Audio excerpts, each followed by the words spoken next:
Éducation bienveillante versus, éducation positive. Positif étant scientifique d'ailleurs. Normalement, c'est pas censé être éducation positive versus négatif. Mais effectivement, tous les parents qui disent voilà, j'éduque mon enfant sans aucune violence éducative ordinaire versus ceux qui disent je fais comme je peux. On fait un peu tous comme on peut aussi. Ouais. Quand on devient parent, on se retrouve bombardé de conseils et de recommandations, parfois éclairants, parfois culpabilisants. Être exigeant mais pas trop, bienveillant mais pas laxiste, encourager l'autonomie mais tout en étant présent. Alors comment on se retrouve dans ce flot d'injonctions et d'attentes? On en parle aujourd'hui avec Lisa. Lisa, bienvenue sur Jeune et Brillant. Merci beaucoup de participer à ce nouvel épisode. Merci beaucoup Marion. Est-ce que tu peux te présenter, oui. Me dire qui tu es, d'où tu viens? Alors, je m'appelle Lisa, donc, et je suis actuellement en doctorat en sciences de gestion. Donc, j'étudie les écoles, un peu la façon dont elles se différencient, le marché scolaire, ce genre de choses.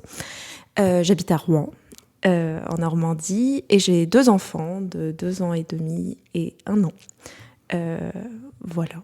Et j'enseigne dans le supérieur, en parallèle. Ça tombe bien parce qu'aujourd'hui, on va parler du coup d'éducation et de parentalité.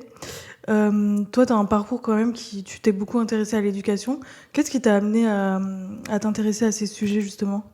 Alors, j'ai toujours été très intéressée par l'éducation, mais je saurais pas dire quand, parce que j'ai fait mon stage de seconde à la Cité des Sciences. Et j'ai trouvé ça génial parce qu'en fait, ils m'ont montré, à l'époque, je me souviens très bien de ce moment où ils m'ont fait visiter la Cité des Enfants. Et en fait, il m'expliquait comment Françoise Dolto avait pensé chaque élément. Et je trouvais ça incroyable de me dire qu'on pouvait aider les enfants à grandir, enfin qu'en fait ils grandissaient tout seuls, mais qu'en fait on pouvait leur donner des outils pour grandir et se découvrir. Et notamment, il y avait une histoire de manteaux avec des manteaux en dur. Je sais pas si tout le monde voit la Cité des Enfants, mais il y a des manteaux en dur pour que les enfants puissent se repérer par rapport à leur taille. Et je trouvais ça bizarre. Je me disais, mais c'est vrai qu'en fait un enfant, il a même pas conscience de lui-même, quoi. Et donc à l'époque, je donnais des cours de patinage artistique à des tout petits. En seconde ? Ouais. Et à des enfants de 4-5 ans. Et pareil, j'avais une prof qui était passionnée, qui arrêtait pas de me dire, non mais de toute façon, avec les enfants, il n'y a pas de méthode miracle. Plus tu essayes, plus ils seront contents. Plus tu expérimentes, plus ils seront contents. Et donc, j'ai commencé à m'intéresser à ça par là. En fait, j'ai hésité au moment d'APB, Parcoursup pour les plus jeunes. Donc, au moment d'APB, j'hésitais entre sciences de l'éducation, orthophonie, ou économie-gestion, parce que j'adorais l'économie au lycée, etc. Et je me suis dit qu'en fait, je voulais pas être face aux élèves, je voulais pas être face aux enfants, mais je voulais faire partie de ces gens qui aident les gens qui sont en direct avec les enfants, parce que c'est des métiers qui sont assez extraordinaires. Donc voilà. Ok. Et comment tu dirais que ton parcours justement académique a influencé ta parentalité, vu que t'es maman de 2 enfants, du coup, tu nous disais. Quel âge ils ont tes enfants ? Alors, ma plus grande, elle va avoir 3 ans cet été. Et le plus petit, il a eu 1 an en janvier, donc il y a 2 mois. Et alors, je pensais que ça m'aiderait. Alors oui, mais pas tant que ça. Plus on en sait, moins on sait faire. En fait, ce qui m'aide le plus au quotidien, ça va plutôt être mes beaux-parents, ça va plutôt être mes amis, ça va plutôt être mes enfants et mon mari, que tous les livres que j'ai lus. Parce qu'en fait, j'imagine. La réalité est très très différente de la théorie. Et en fait, quand tu lis un cas de figure dans un livre, c'est exactement pas comme ça que ça se passe. C'est génial. C'est souvent ce que j'entends d'ailleurs. Toi, t'as reçu quel type d'éducation par tes parents ? J'ai reçu une éducation assez progressiste. En fait, la grosse chance que j'ai eue, c'est que mes 2 parents aiment profondément l'école. Donc en fait, au quotidien, j'étais heureuse parce que j'aimais l'école. Et donc ça facilite beaucoup la vie d'aimer l'école, d'être heureux à l'école, d'avoir des bonnes notes. Ouais, ça c'est sûr. En plus, mes parents passaient beaucoup de temps à m'expliquer pourquoi l'école, le sens de l'école derrière, etc. Donc j'ai eu cette facilité-là qui fait qu'en fait ça facilite tout derrière, parce qu'en fait si un enfant a des bonnes notes, on va pas forcément le punir, même si il passe beaucoup de temps devant la télé, etc. En fait voilà. Mais par contre, effectivement, comme on habitait en ville, je passais beaucoup de temps en dehors de chez moi. Je faisais beaucoup d'activités extrascolaires. Je faisais beaucoup de sport, j'ai participé à pas mal d'instances éducatives, etc. Et en dehors de l'école. Et c'est vrai que chez moi, par contre, j'étais un peu biberonnée à la télé. Je passais beaucoup de temps devant la télé. Et je faisais, voilà, on avait. T'avais des frères et sœurs ou pas? J'ai une grande sœur qui a 8 ans de plus que moi. Ah oui. Donc je la regardais avec beaucoup d'admiration. Et effectivement, quand j'étais enfant, elle était ado. Donc du coup, on n'a jamais été dans la même phase. Et on s'est un peu retrouvés qu'à l'âge adulte.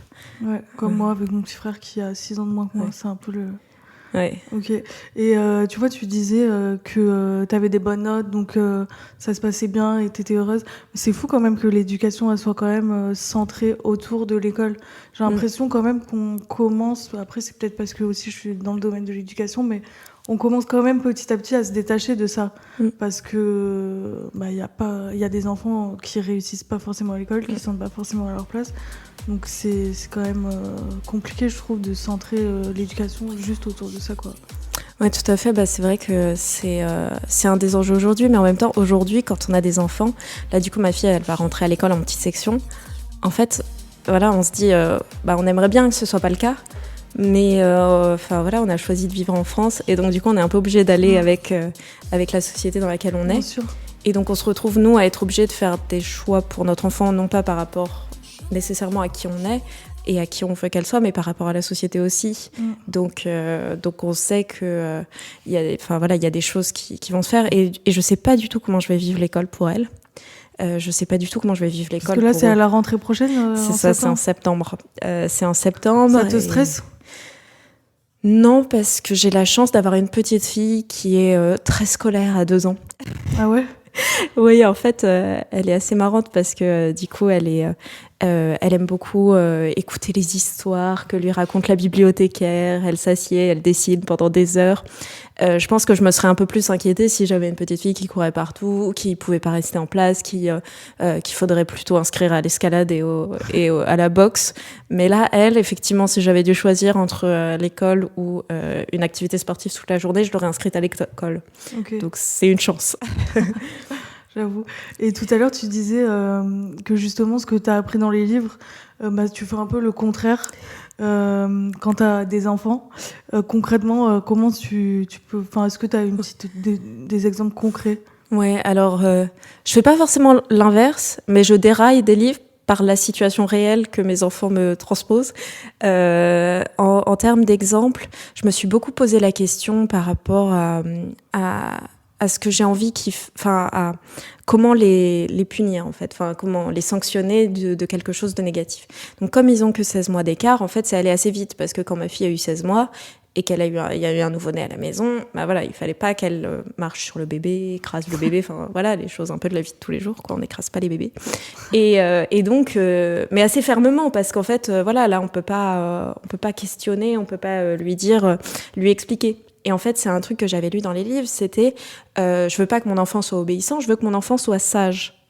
Donc la sagesse, vraiment mais en fait, la sagesse, c'est bien, hein, mais ça grandit avec. On peut que grandir vers la sagesse, mais on peut pas être sage dès la naissance. La sagesse, c'est le fait de prendre les bonnes décisions. Ouais. Donc, et en fait, on se rendait compte qu'au bout d'un moment, notre fille, elle questionnait toutes nos décisions parce qu'on avait pris le parti de lui expliquer tout ce qu'on faisait. Donc, non, tu n'as pas le droit de jeter ta cuillère sur ton frère parce que ça peut le blesser. Et donc, ça a donné des situations dangereuses parce que quand on était dans la rue, si y avait une voiture qui tournait dans le parking et que elle était avec sa petite poussette, si on lui disait non, stop au trottoir, elle se retournait en nous demandant pourquoi en avançant. Ah ouais, ok. Un peu dangereux. Flippant. Donc en fait, on a commencé à lui expliquer. Non, tu nous obéis, ensuite on t'explique. On t'expliquera toujours, mais tu commences toujours par obéir. Et donc en fait, je voulais une petite fille sage et pas obéissante. Et en fait, je pense qu'il me faut des enfants obéissants avant d'être sages, en espérant qu'ils deviennent sages. Mais ouais, parce que dans la vie, c'est plus compliqué que ça. Ouais. C'est ça, en fait, il y a des dangers, et puis même parfois on peut pas lui expliquer. Il y a des choses qui sont trop complexes pour elle. Pourquoi est-ce qu'elle a le droit de porter tel truc ou tel truc ? En fait, c'est par rapport au contexte de là où on va. Il y a un dress code. Elle a 1 an et demi, je vais pas lui expliquer ce genre de choses un peu complexes. Pourquoi est-ce que quand on va dans une église, on parle pas ? Quand on est en visite quelque part et qu'on va dans certains lieux, pourquoi on parle pas ? C'est un peu complexe de lui expliquer tout le truc c'est solennel. Ça prend du temps. Voilà, ça prend du temps et juste c'est comme ça, on parle pas, tu te tais. Et elle arrive ou pas à se taire justement dans ces moments-là ? Alors c'est compliqué, mais en fait c'est du coup sur la question aussi de comment on sanctionne les comportements négatifs. En fait, il y a un truc qu'on a appris aussi avec le temps, c'est qu'en fait, donc dans les livres, ils donnent plein d'explications il faut gérer la frustration, leur donner de l'amour, etc. Très bien, mais en fait, il y a aussi que quoi qu'on fasse avec elles, ils le reproduisent avec les plus petits. Et en fait, ça a complètement changé ma façon d'éduquer mes enfants. C'est en fait, donc ils vont à la crèche, donc ils sont constamment avec des plus petits qu'eux. Donc mon fils qui a 14 mois, il est tout le temps avec des enfants de 5, 10, 12 mois. Donc en fait, quoi que je fasse avec eux, je me demande, ok, est-ce que j'apprécierais qu'ils fassent ça avec un plus petit ?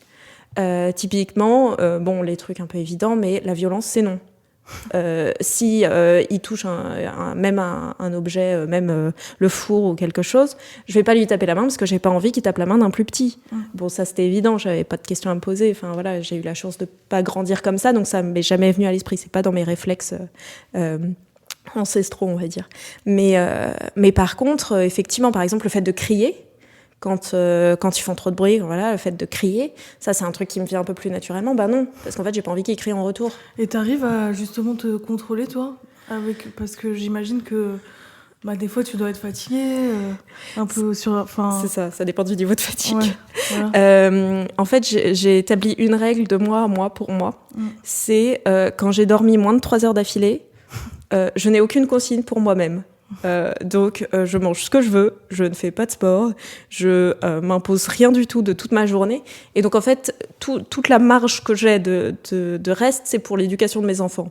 Mais je vais pas faire la cuisine si j'en ai pas envie, si j'ai pas la force, je vais pas je vais rien faire d'autre. Donc du coup ça m'a beaucoup aidé sous plein d'aspects, parce que du coup je me dis non, c'est une journée à moins de 3, donc en fait je ne vais rien faire. Mais ça arrive souvent les journées à moins de 3 quand même, parce que mon fils a eu des petits problèmes de santé quand il était tout petit, et donc ça arrivait qu'il se réveille, on va dire qu'il se réveille, mais qu'il se réveille 16-17 fois par nuit. Ah ouais, donc il dorme pas quoi. Clairement. Voilà, c'est ça. Lui, nous, personne quoi. Donc du coup, il y en a eu pas mal des journées à moins de 3 quand il était tout petit. Et donc 3 heures, c'est pas forcément, ça peut être plusieurs sections de moins de 3 heures, mais en fait, moins de 3 heures, du coup, j'ai pas le temps de me reposer. C'est ça, j'ai juste le temps d'attendre le prochain pleur. Et donc en fait, voilà, les journées à moins de 3, c'est freestyle. C'est complètement freestyle. C'est vraiment, les horaires des siestes, on s'en fiche, voilà.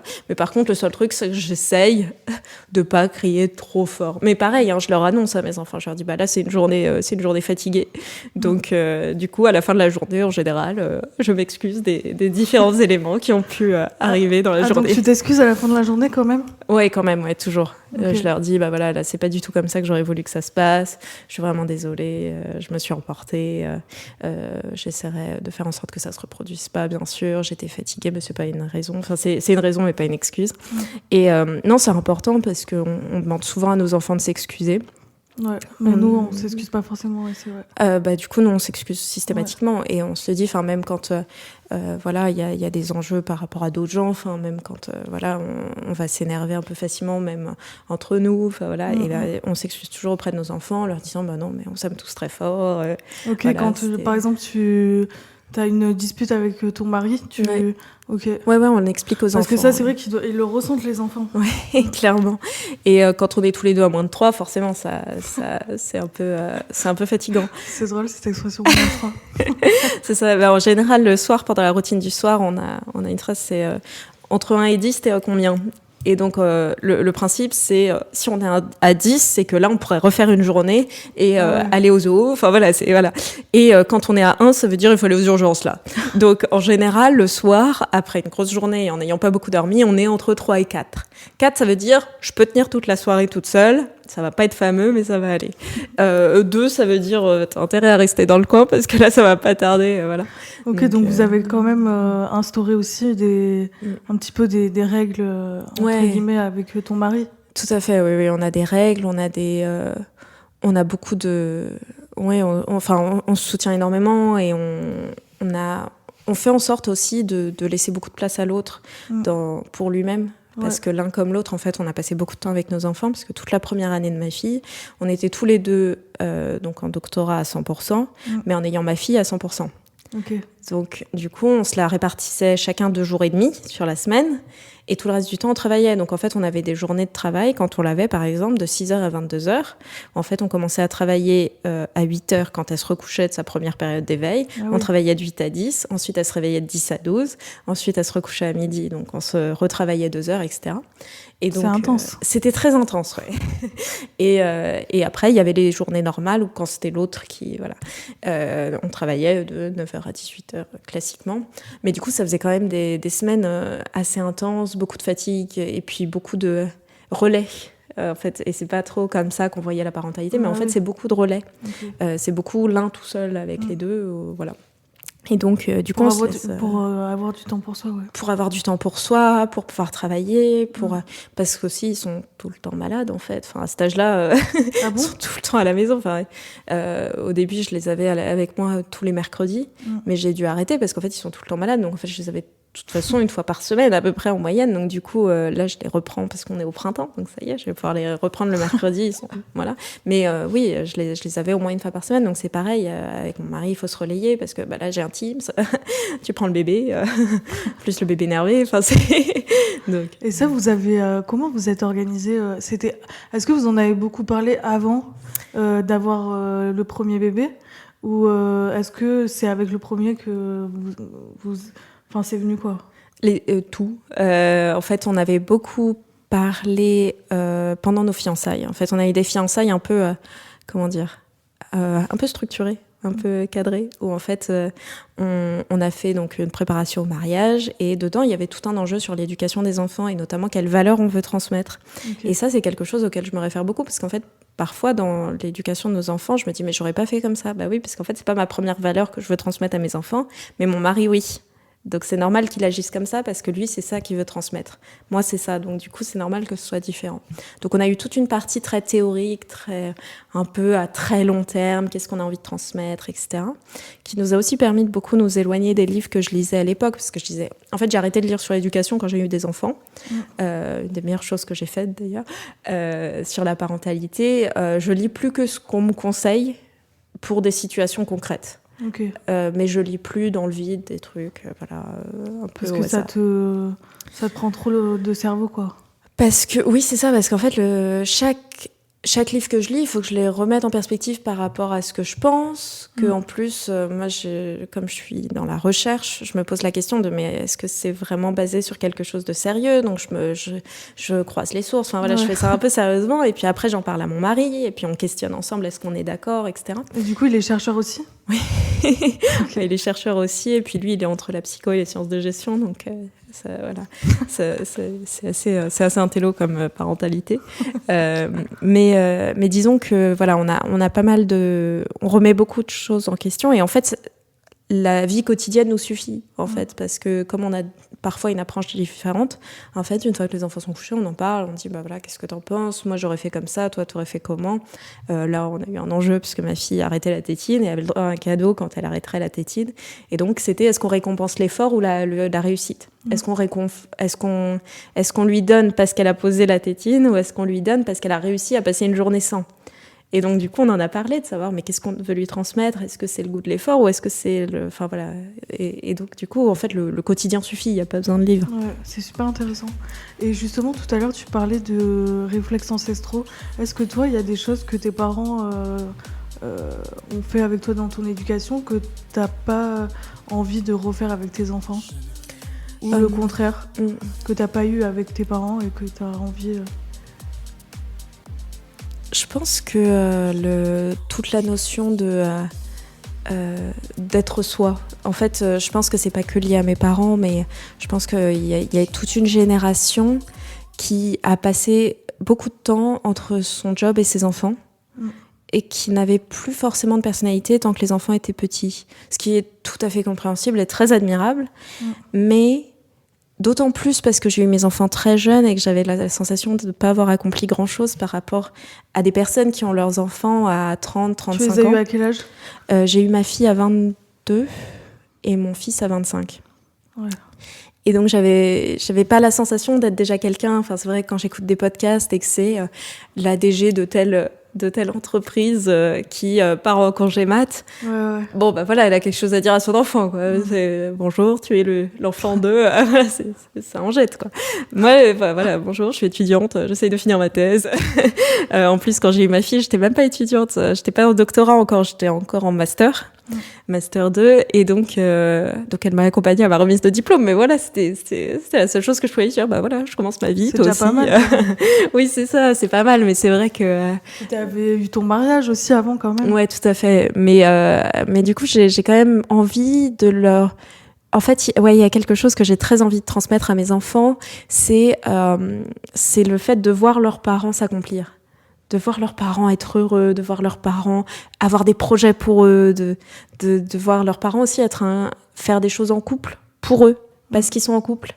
Et pas d'attendre qu'ils soient partis ou de profiter qu'ils soient pas là pour faire des choses en couple, mais de dire, en fait, là, on est lundi soir. Le lundi soir, c'est date night, donc on va dîner après vous et on va discuter et on va être très heureux. Et en fait, ça, c'est quand même...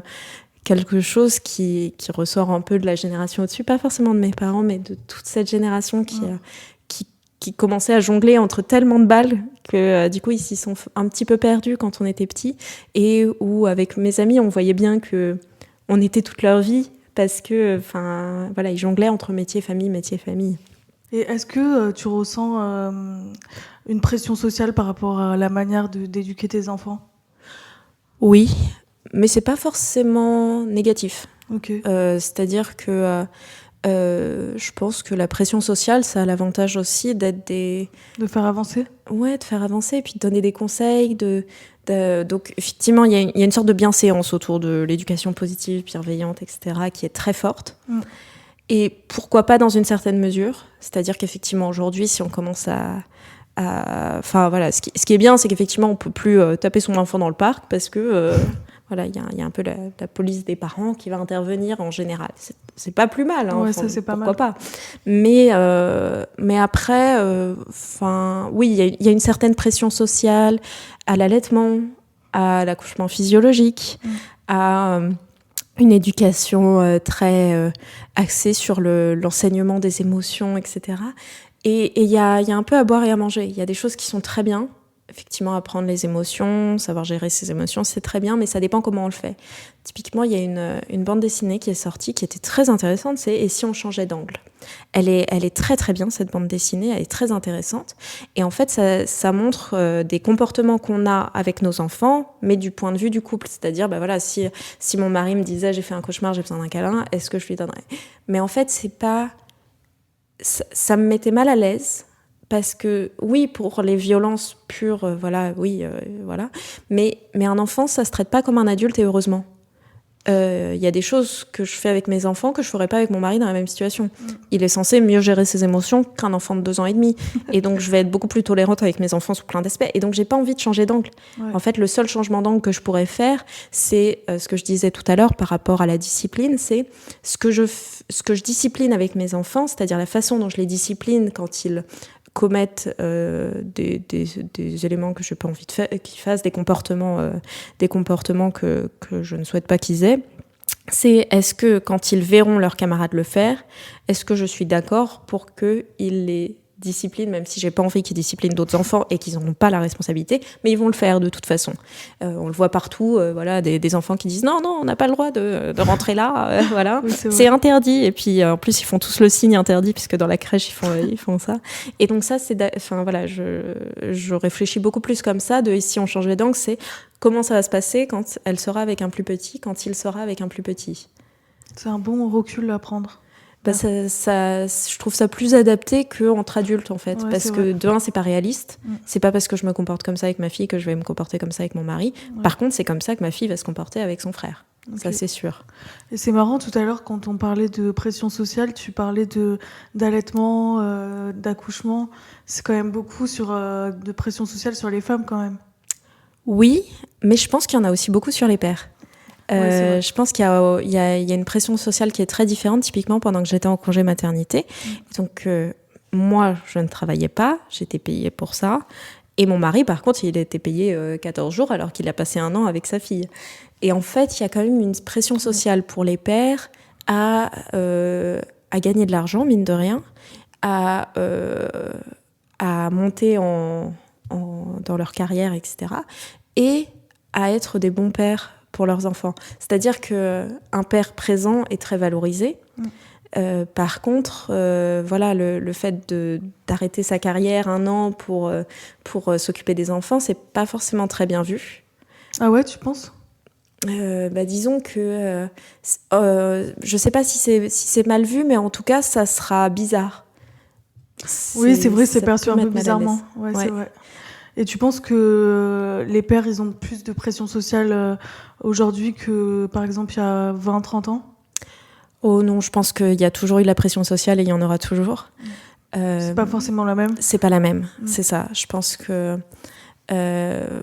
ça pouvait même être plus simple pour les pères quand, dans les années 80-90, sous certains aspects, parce que c'était plus ce que les femmes vivent à l'époque qu'aujourd'hui les pères vivent.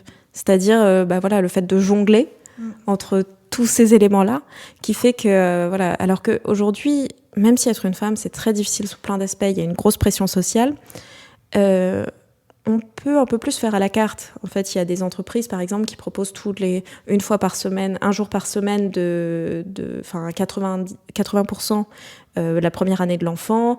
Il y a des choses comme ça qui évoluent. Ouais, du 4/5e. C'est ça, payer 100%. Ah bon ? Oui. Ah ouais, sympa. Toute la première année de l'enfant, des choses comme ça. Et aujourd'hui, c'est vrai que y a des choses qui bougent aussi, parce que le fait qu'il y ait des réunions tard le soir, on peut plus facilement dire non, en fait, il est 18h, j'ai des enfants, je m'en vais.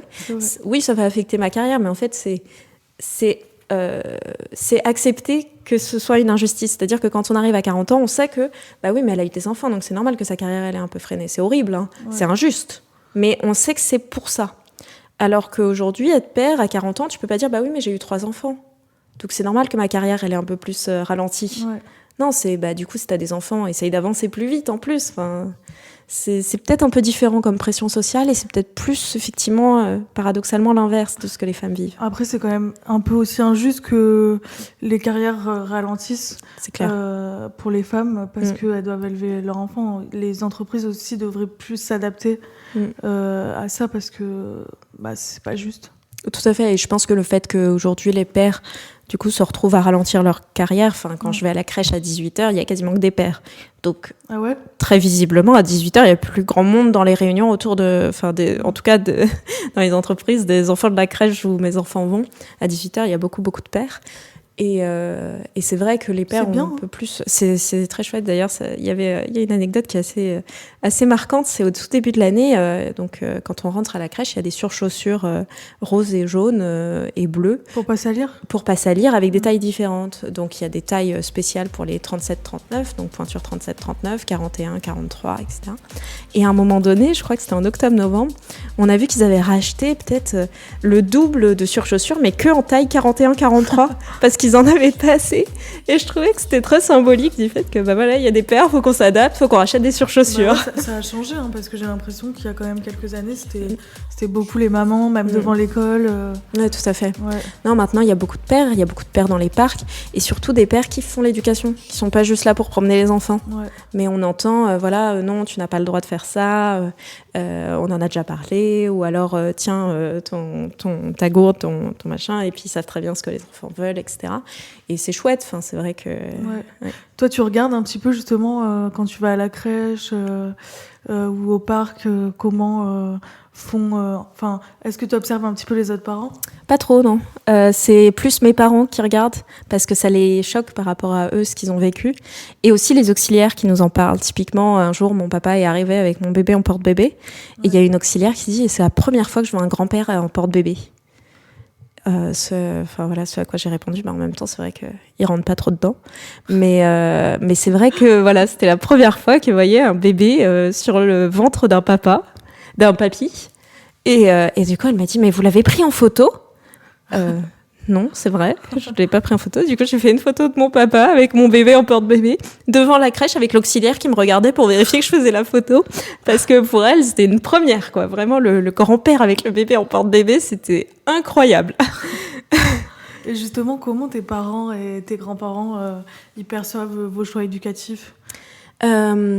ma maman, quand j'étais en train de me marier et que je lui disais mais je lis plein de choses, ça a l'air génial, c'est pas du tout comme ça que j'ai l'impression que toi tu faisais et tout. Elle dit bah oui, c'est normal, la société elle avance et heureusement. Elle dit chaque génération élève un peu mieux ses enfants que celle d'avant, je pense. Et donc je lui dis mais du coup tu serais d'accord pour faire différemment? Et voilà, elle me dit bah oui, je ferai tout ce que vous me dites de faire. Donc ça c'est pour mes parents. Donc mes parents, oui, ils se calent sur nos choix éducatifs sans aucun problème. Et mes beaux-parents, qui ont 4 enfants, eux aussi sont tout à fait d'accord sur plein d'aspects. Il y a plein de choses où je leur dis, bah là, nous, on fait pas comme ça. La seule différence, c'est que mes parents n'ont que 2 petits-enfants, alors que mes beaux-parents en ont 11. Ah oui. Donc, du coup, parfois, ils nous disent, alors oui, très bien, mais là, ça fait 4 types d'éducation différentes, donc on fait comme on peut. Et je comprends très bien, et donc parfois, voilà, on lâche du lest. Et puis en fait, les enfants, ils comprennent que les choses sont différentes selon les grands-parents. Le seul truc, c'est que quand ils sont très proches des grands-parents, les grands-parents infusent beaucoup sur les petits-enfants, ce qui est normal. Mais du coup, comme j'ai envie qu'ils aient une relation très proche, il y a quelques petites choses sur lesquelles on est assez strict, entre guillemets, notamment bah voilà, sur quelque chose qui peut être très, très classique pour des personnes... pour des personnes de la génération de nos parents, ça va être certaines inégalités de genre. Où en fait, ils vont pas forcément dire « Ah, ça, c'est un truc de garçon », mais ils vont dire « Tiens, ça, c'était un truc de garçon quand t'étais petite. Oui. Ah, c'est chouette qu'aujourd'hui, les petits garçons, ils aient le droit aux poupées. » Et en fait, je veux pas forcément que mes enfants entendent ça. Ouais, le fait qu'ils le disent, déjà, c'est... C'est ça. Ils savent pas que c'est un stéréotype. Ouais. Donc, je veux pas qu'ils l'entendent. Et donc, c'est marrant parce que c'est en étant heureux... Ouais. En étant heureux de ce progressisme, qu'ils remettent des stéréotypes dans la tête d'enfants qui ne les avaient pas. En même temps, c'est tellement compliqué, je trouve, de sortir de ces stéréotypes. Comment tu fais, toi ? Moi, j'ai la chance d'avoir un mari qui est très différent de moi et qui est très avocat du diable. Okay. Donc, en fait, on débat énormément. Mais vraiment énormément. Sans doute trop, selon beaucoup de gens de notre entourage, qui trouvent qu'on se prend beaucoup la tête. Mais ça nous fait du bien parce que en fait voilà, il y a plein de choses qu'on questionne au quotidien. Typiquement ma fille, est-ce qu'on donnera des robes à notre fils? Ça c'est une vraie question. Est-ce qu'on donnera des robes à notre fils? Et on s'est dit bah en fait tant qu'il y a déjà tant qu'il demande pas, on pose pas la question. On a offert des robes à ma fille, mais mon fils il en a pas dans sa garde-robe parce que juste voilà. Ta fille elle a demandé? Ma fille, oui, elle a demandé. Okay. Elle a demandé, donc elle en a. Ouais. Mais elle en avait pas jusqu'à ce qu'elle demande, en fait. Et donc maintenant, elle en a. Mais on sait pas du tout comment on va réagir quand il nous demandera. Je pense qu'on lui expliquera que aujourd'hui, c'est plutôt un truc de petite fille. Que s'il en veut vraiment, on se posera la question. Mais que sociétalement, c'est encore un peu compliqué. C'est vrai que les jupes, même dans les milieux... très décomplexé, c'est encore rare que des hommes portent des jupes, hein, finalement, même des robes. C'est vraiment une toute petite minorité, donc ouais, c'est un peu compliqué. Oui, et puis c'est compliqué à expliquer parce que c'est quand même pas lié à son physique, quoi. C'est pas comme s'il y avait une différence biologique qui faisait que vraiment un petit garçon ne peut pas porter de robe. Ouais. Il y a pas d'explication valable. Enfin, il y a des choses sur lesquelles effectivement on peut lui dire bah là ça va pas le faire pour toi, tu peux pas mettre de chouchou, t'as les cheveux trop courts. Ça va, il y a pas de problème. Mais par contre, enfin et encore je pense que s'il avait les cheveux longs, on lui mettrait des chouchous parce que bon, faut bien quand même qu'il puisse voir devant lui. Et donc voilà, mais par contre effectivement, il y a des questions de Enfin, je suis absolument certaine que quand mes enfants seront adultes, ils vont nous montrer des choses absolument évidentes qu'on n'aura pas vues. Ouais, ça, c'est sûr. Mais c'est pas grave, on fait au mieux de ce qu'on peut. Et honnêtement, je pense qu'on se prend suffisamment la tête pour se dire qu'on aura vraiment essayé. C'est le seul but aussi. Et puis de les élever dans une certaine douceur de vivre et envie de grandir. Et puis, il y a quand même une chose... ça c'est de la philosophie, mais c'est Hannah Arendt qui parlait du monde commun, qui disait en fait l'éducation ça doit surtout être de leur apprendre le monde dans lequel ils grandissent, c'est-à-dire tout ce qui est inaliénable, tout ce qui ne va pas changer de sitôt. Et donc de leur montrer en fait non pas le monde dans lequel ils vont vivre parce qu'on peut pas le deviner, mais de leur montrer le monde dans lequel ils grandissent, que nous on connaît, qui est le seul qu'on connaisse, et donc de leur dire bah voilà ça se faisait avant, ça se fera peut-être après mais peut-être pas, c'est pas sûr, mais bon ça fait quand même 2 siècles que le monde ressemble à ça, donc de leur montrer un peu le monde dans lequel ils grandissent, de leur dire bah voilà nous avec les clés qu'on avait par exemple on vous a pas donné de téléphone avant le lycée, mais peut-être que quand ils auront 10 ans tous les enfants auront un téléphone, absolument tous, 100%. Mais on leur dira, bah oui, mais nous, avec les clés qu'on avait, voilà, là, ils voient pas d'écran du tout. Elle a presque 3 ans. Bon, elle connaît quand même Spider-Man grâce à un super copain de crèche qui la met à jour de tout ce qu'elle devrait connaître. Donc, Spider-Man, Hulk, voilà. Elle connaît tout, ça c'est bien, c'est très bien.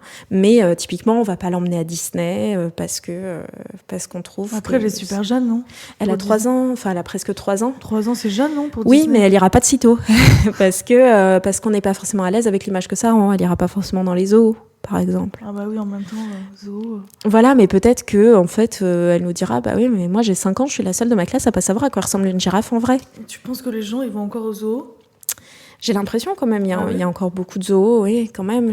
Surtout, en fait, il y a beaucoup de gens qui changent au moment de l'arrivée des enfants.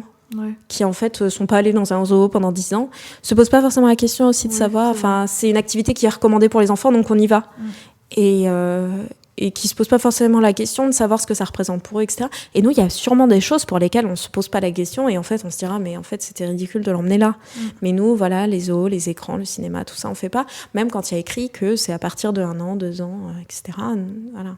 Après, les écrans, c'est moins de 5 ans, non? C'est moins de 3 ans. 3 ans? C'est moins de 3 ans. Enfin, voilà, il y a des recommandations différentes partout. Par exemple, aux États-Unis, ils recommandent avant 3 ans, pas plus de 20 minutes par jour. Alors qu'en France, c'est moins de 3 ans, pas d'écran. Ouais. Donc, il y a des recommandations différentes un peu partout dans le monde. Voilà, nos principes de prudence, on fait pas. Mais voilà. Ta fille, elle a jamais vu... jamais été devant un écran? Elle a déjà été devant le téléphone pour des visios avec sa tante qui habite en Espagne. Je me posais la question justement, est-ce que les visios ça compte? Alors normalement oui, mais là pour sa tante on peut pas faire autrement. Ouais. Parfois avec ses grands-parents aussi quand elle peut pas les voir pendant un bout de temps. Et parfois elle veut regarder les photos et vidéos qu'on fait d'eux quand on les envoie aux grands-parents, etc. Des photos et vidéos, elle veut les voir. Et là on voit chez elle que ça fait quelque chose dans son cerveau, c'est-à-dire qu'en fait on lui montre 2 photos, elle fait encore des photos. Ouais, dopamine direct. Ah mais c'est impressionnant, je veux encore voir des photos, des vidéos. Et voilà, et en fait pareil, on lui montre parfois ses cousins, cousines. Ah bah là c'est Zoé, ah bah je veux voir d'autres photos. Faudrait les imprimer sinon. Oui, c'est ça. J'en ai imprimé en fait. Il y avait une photo qu'elle aimait beaucoup de elle sur un poney qu'elle aimait beaucoup, et donc je l'ai imprimé, je l'ai mis dans un cadre, et donc elle s'est baladée avec pendant 2 semaines dans la main. On a réussi à la poser. Temps, quoi. Du coup, non, mais il y a des bornes à côté, donc on les imprime directement à la borne, c'est pas mal. Et puis le téléphone, ça remplace beaucoup d'objets, donc on a dû racheter beaucoup d'objets à cause de ça. On a dû acheter un lecteur CD. Ah ouais, mais c'est sympa après ceci. C'est très sympa, ma foi. Mais en fait, d'acheter des CD aussi, c'est trop bien. C'est ça, mais du coup, on a dû racheter une bibliothèque à CD aussi. On doit racheter des objets qu'on n'avait pas envisagé d'avoir dans notre maison. Ouais. Parce qu'en fait, le téléphone remplaçait tout. Voilà, effectivement, maintenant, on doit avoir des albums photos. On doit avoir des cadres, on doit avoir... voilà, donc du coup, parce qu'effectivement, quand on s'est rendu compte qu'elle montrait notre téléphone et elle faisait le signe de musique quand elle avait 1 an ou quelque chose comme ça, donc on lui avait pris une petite enceinte, mais c'était pas idéal quand même, une petite enceinte qu'elle mettait à son oreille, enfin c'était pas idéal. mais du coup, on lui a acheté un lecteur CD. Et en fait, il y a plein de CD qui fonctionnent plus. Des CD qu'on est allé chercher chez mes parents qui fonctionnent plus. Et donc, du coup, on doit racheter plein de choses, en fait. Après, ça, en brocante, enfin, je sais pas si t'as des brocantes à Rouen, j'imagine que si. Il y a plein de gens qui vendent des CD pour 1 euro. Tu peux même trouver des belles petites pépites. Ouais. Donc, en vrai, c'est une bonne activité. Ouais, c'est clair. Non, mais et puis, j'ai des amis qui auraient même racheté des vinyles.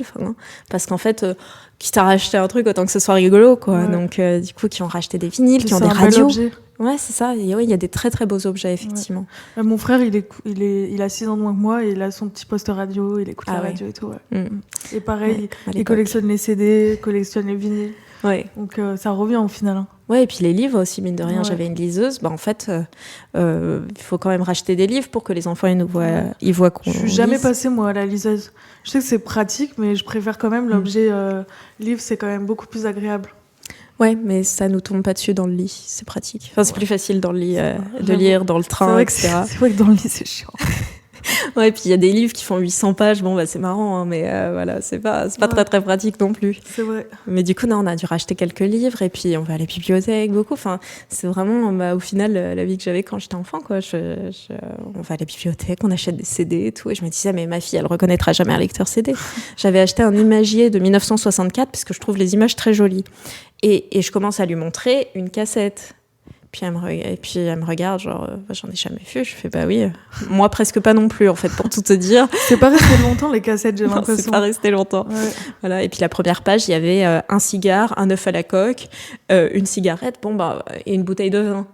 On a un peu changé d'époque, c'est très bien, mais du coup, c'est marrant parce qu'en fait, dans les imagiers d'aujourd'hui, il y a plus trop de lecteurs CD. Ouais. Donc en fait, je peux lui montrer son lecteur CD que dans l'imagier de 1964. Donc je pense qu'il doit y en avoir aujourd'hui avec des lecteurs CD. Mais en fait, les imagiers de l'époque, il y a pas mal d'objets qu'on rachète aujourd'hui. Ouais. Des journaux, des choses comme ça. On rachète pas mal de journaux aussi pour avoir les actualités du week-end, pour savoir s'il y a des trucs sympas à faire avec les enfants. Donc voilà. Trop bien. Et pour finir, j'aurais bien aimé revenir sur la trend qu'on a tous vue, Montessori, Ghettosori. Qu'est-ce que t'en as pensé, toi ? Je l'ai vu passer assez vite. J'ai pas l'impression qu'elle soit restée très très longtemps. Comme les trends, ça va super vite. C'est vrai. Et je pense que ça va pas révolutionner le monde parce qu'en fait, ça scinde encore plus. C'est-à-dire qu'en fait, déjà, je suis pas tout à fait sûre que ce soit Montessori versus Ghettosori. Non, clairement pas. Parce que Montessori, c'est juste une médecin qui a aidé des enfants handicapés. Et je pense qu'il faut quand même le rappeler de temps en temps. C'est une médecin qui a aidé des enfants handicapés mentaux. Enfin, voilà, on n'est pas en train de parler d'une femme qui critiquait les parents qui frappaient leurs enfants. C'était pas elle. Enfin, voilà, il y a effectivement... c'est plutôt éducation bienveillante versus... Enfin, éducation positive. Positif étant scientifique d'ailleurs. Normalement, c'est pas censé être éducation positive versus négatif. Mais effectivement, tous les parents qui disent voilà, j'éduque mon enfant sans aucune violence éducative ordinaire versus ceux qui disent je fais comme je peux. Et en fait, déjà, ça dépend beaucoup de l'objectif qu'on a pour nos enfants. Et je pense pas qu'on ait tous les mêmes objectifs pour nos enfants. Et je pense qu'effectivement, l'éducation doit s'accorder à ça. Et si les parents qui disent bah voilà, moi je discipline mes enfants assez sévèrement, bah ils doivent avoir une vision derrière. Et même si je suis pas d'accord avec ça du tout et que moi je le ferai pas pour mes enfants, bah on fait un peu tous comme on peut aussi. Ouais, c'est exactement ce que j'allais dire. J'ai l'impression que c'est aussi beaucoup ça. C'est en fait, maman Montessori, tout ça, c'est les gens qui n'ont pas forcément réfléchi à ces questions d'éducation bienveillante, positive, qui ont fait un amalgame et qui ont appelé ça parents Montessori. Et parents Ghettosori, c'est vraiment les gens au final qui font comme ils peuvent. Ouais, et puis c'est aussi s'opposer. Enfin, oui, ça, évidemment. C'est les réseaux sociaux. C'est ça, on oppose. Mais je pense qu'il y a quand même plus de points communs entre ces deux types de parents qu'entre des gens qui n'envisagent pas d'avoir des enfants et eux. Et voilà, et on se retrouve tous. C'est juste une histoire de où est-ce que je mets la limite de la culpabilisation de moi-même en fait. C'est plutôt ça. C'est est-ce que je me culpabilise d'avoir crié sur eux ou est-ce que de toute façon ils l'avaient mérité entre guillemets. Et puis, est-ce que j'arrive à suivre mes propres principes ?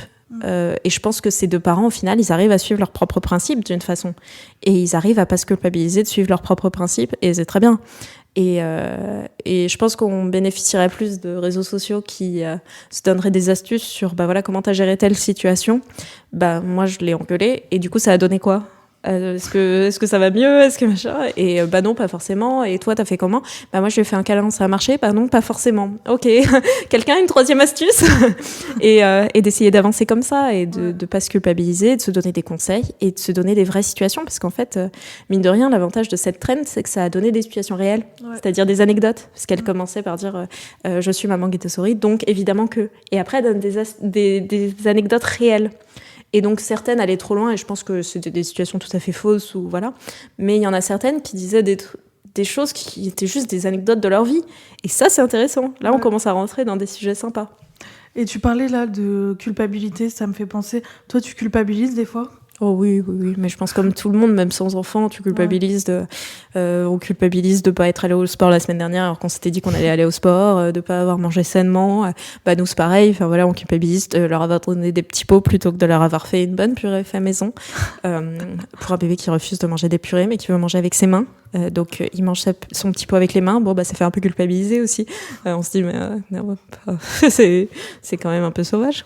Mais non, on culpabilise forcément, mais après, déjà, c'est l'intérêt du couple et de la famille. C'est-à-dire, honnêtement, nous, on a une chance inouïe, c'est qu'on a des parents qui nous soutiennent énormément et qui nous... et qui nous admirent, enfin, qui nous disent qu'ils nous admirent. Et ça fait un bien fou, effectivement, d'avoir des parents, des frères et sœurs, etc., qui nous disent, bah non, mais moi je fais pareil, ou alors, bah non, mais effectivement, j'ai eu la même situation avant-hier, j'ai géré ça comme ça. Et puis, oui, être fatigué, ça arrive. Et puis les enfants, c'est chouette aussi, parce qu'ils nous montrent, ils nous imitent. Et quand ils nous imitent sur des choses sur lesquelles on est fier, c'est quand même... Ça fait plaisir, ouais. Ah bah ça fait un bien fou, ouais, de voir nos enfants grandir correctement. Et même si on sait que c'est pas complètement grâce à nous, parce qu'ils ont leur tempérament propre, leur personnalité propre, et on est juste là pour essayer de les tutorer un peu, mais c'est quand même la même plante, quoi. Enfin voilà, on essaie juste de les tutorer pour pas qu'ils partent complètement à côté de la plaque.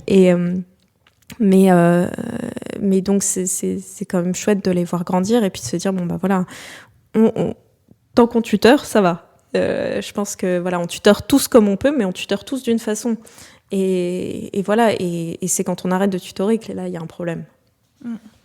Et est-ce que toi, tu as un modèle qui t'a inspiré ou qui t'inspire pour l'éducation de tes enfants ? J'appelle souvent une de mes belles-sœurs quand j'ai des problématiques. Enfin, j'appelle souvent, oui, au moins une, effectivement, qui a 5 enfants et qui, du coup, ayant 5 enfants, elle a beaucoup d'astuces sur plein de choses et de conseils. Et puis, ils réfléchissent aussi beaucoup leur parentalité, très différemment de nous, mais ils la réfléchissent beaucoup. Et donc, je l'appelle beaucoup pour ce genre de choses, mais je pense profondément, par contre, qu'il y a pas de célébrité que j'admire particulièrement ou de personnalité connue, parce qu'il y a tellement de choses qu'on voit pas. Ouais, c'est sûr, on peut pas être au courant de tout. Que j'admire beaucoup plus ma belle-sœur et mon beau-frère, d'ailleurs, parce qu'ils réfléchissent leur parentalité ensemble, sur leur vie quotidienne, réelle, quand ils sont pendant le dîner, à gérer tout ce petit monde et à faire ça tellement bien et à avoir des enfants qui grandissent bien, qui sont impressionnants, qui sont autonomes et où ils arrivent à passer beaucoup de temps avec chacun aussi, chacun des 5. Enfin voilà, moi je les admire beaucoup pour ça. Et donc je les appelle souvent pour avoir des conseils sur des situations réelles. Ils ont toujours des pistes intéressantes de réflexion. Et il y a plein de choses que j'ai changées comme ça. Et je leur envoie des messages en me disant, bon, bah ça a pas très bien marché, en fait.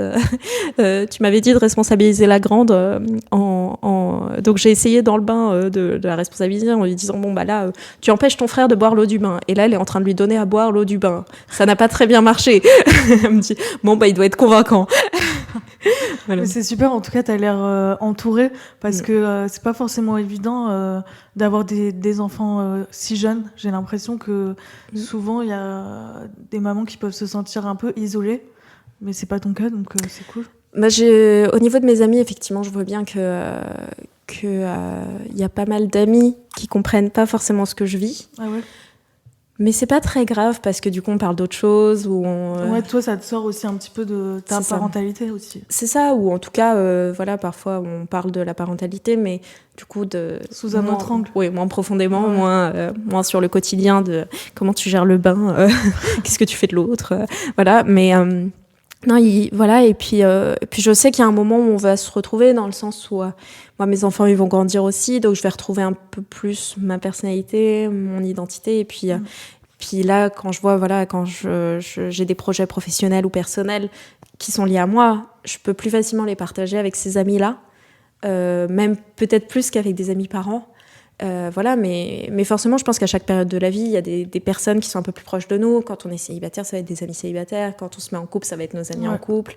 Donc, quand on a un nouveau travail, ça va aussi être nos amis qui ont un nouveau travail. Voilà, et donc, je pense qu'à chaque période de vie, on a des amis plus ou moins proches. Bien sûr, ouais. Et je culpabilise pas du tout, par contre, effectivement, de perdre le contact avec certains et me dire, bon, bah, j'espère que quand je vais sortir de cette phase-là, ils seront là. Si c'est des amis, ils seront là. C'est ça. Et il y en a certains, effectivement, à qui je peux ne pas parler pendant 1 ou 2 ans parce que j'ai eu 2 enfants. Donc, pendant 2 ans, ça a été un petit peu le chaos. J'ai déménagé 2 fois. Enfin, voilà, il y a eu pas mal de choses. Et quand je les retrouve, effectivement, bah, voilà, soit on recommence, soit on reprend. Mais ça dépend des amis. Et puis voilà, on voit si ça marche toujours, si on s'entend toujours bien, etc. Et non, j'ai de la chance parce qu'effectivement, je suis pas mal entourée. Et puis après, on peut aussi créer sa propre communauté. Et ça, c'est vraiment le truc que j'essaye de faire depuis que je suis à Rouen. Et je pense que c'est vraiment quelque chose qui est essentiel. C'est quand on arrive quelque part, de créer sa communauté, de donner énormément d'énergie pour connaître du monde. Ça, c'est extrêmement important pour moi, en tout cas. Ouais. Je sais que j'ai pas mal d'amis parents qui sont dans la même situation. Quand on arrive, c'est de rencontrer 5, 10, 15 parents autour et de voir et d'essayer de lier des amitiés très vite et très profondément.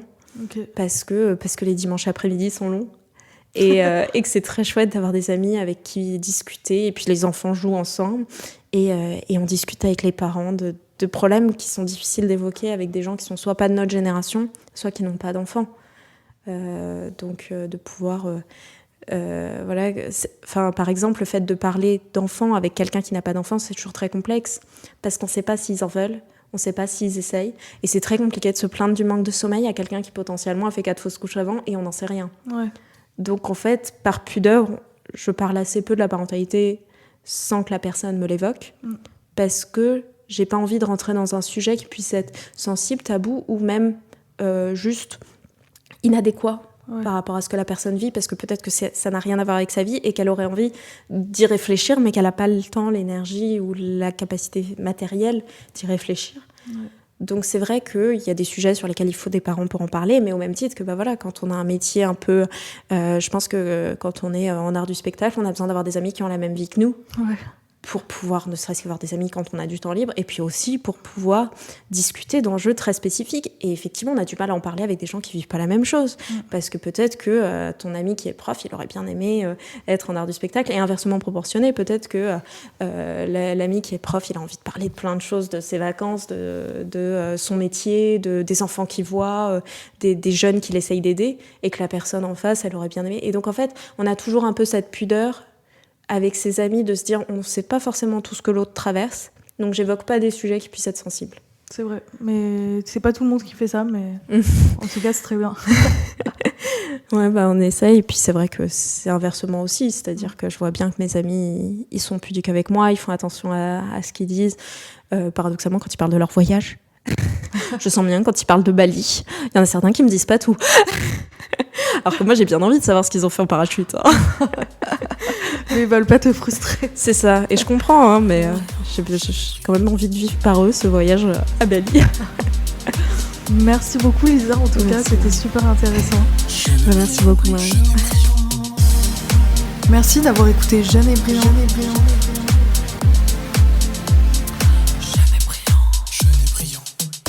Le podcast en partenariat avec le média MCE. N'hésitez pas à cliquer sur la petite cloche pour ne manquer aucun épisode.